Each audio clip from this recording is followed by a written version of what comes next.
Cordial saludo, mi nombre es Catherine Mendoza Arias, estudiante de Psicología de la Universidad Nacional Abierta y a Distancia.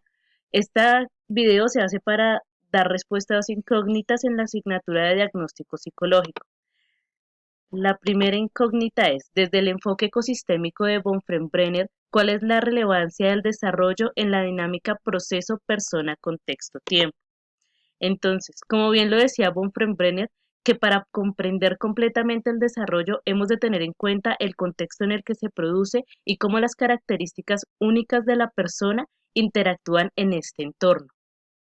Debemos tener en cuenta que el proceso, la persona, el contexto y el tiempo, todos son de suma importancia al momento de analizar y comprender el comportamiento del niño, el proceso en el que él estuvo, las personas que interactuaron en este proceso, el contexto en el que se presentó el proceso y el tiempo en el que se desarrolló este proceso es fundamental. No podemos sacar ni eliminar ninguno de estos porque entonces no vamos a tener una base completa y coherente para tener un buen diagnóstico.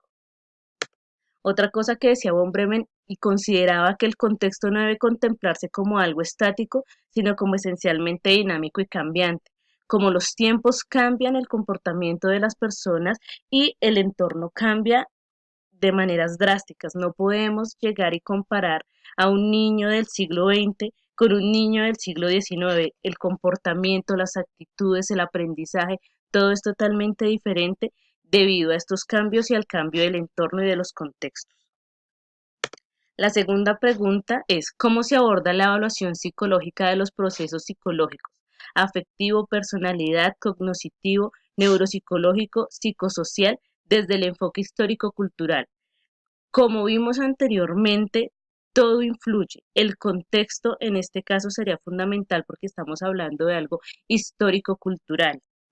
Entonces, los test en la antigüedad evaluaban bajos a los hijos de los obreros y trabajadores porque, perdón, procedían de la psicología burguesa, dado que ellos estaban evaluando el resultado o consecuencia histórico-cultural, la historia de explotación, la discriminación, la ausencia de una educación de calidad en estas familias durante años y por esto estos niños obtenían calificaciones bajas. Por tanto, medía una cualidad psicológica y esta ser un producto de la historia y cultura, del contexto en el que se educaban y formaban.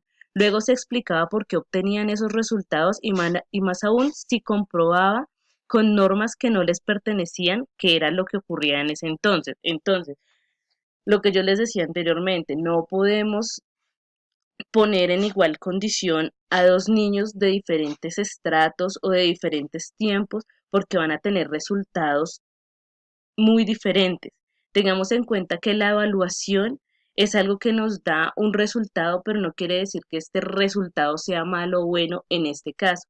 No es lo mismo evaluar a niños de un colegio que han tenido la misma explicación, el mismo entorno de aprendizaje, las, la igualdad de condición al momento de aprender a evaluar un proceso psicológico en el cual influyen demasiados factores. Como bien sabemos, todos somos mundos y pensamientos muy diferentes, por lo tanto los resultados van a variar. No quiere decir que el resultado siempre sea negativo porque es bajo, no quiere decir que tiene otras habilidades o otros procesos que se tienen que analizar y que están da, eh, afectando en el resultado de esta evaluación. Lo podemos ver en el estudio que hizo Vygotsky y Luria en Asia Central, cuando empezaron a tener un avance en los cambios de la educación. Entonces, en esta investigación mostraron cómo los cambios educativos y socioeconómicos producen cambios cualitativos en las funciones cognitivas, haciéndolas más analíticas, autoconscientes y abstractas. Es lo mismo que vemos arriba. A medida que se tiene mayor resultado o mayor posibilidad de adquirir información o de ver el mundo desde otro punto de vista, los resultados van a cambiar radicalmente. Entonces, la evaluación simplemente nos está dando unas pautas y nos está dando unas respuestas de cómo ha sido el desarrollo histórico y cultural del individuo, cómo ha sido su familia, cómo se ha comportado con ella, qué, no sé, qué otra, ¿cómo decirlo? ¿Cuál ha sido su entorno de crecimiento? Pero no quiere decir, y lo que hemos visto anteriormente, no quiere decir que todos los resultados sean malos, no, por el contrario, nos están mostrando otras habilidades de la persona. Espero hayan quedado resueltas las preguntas aquí expuestas. Muchas gracias por ver este video y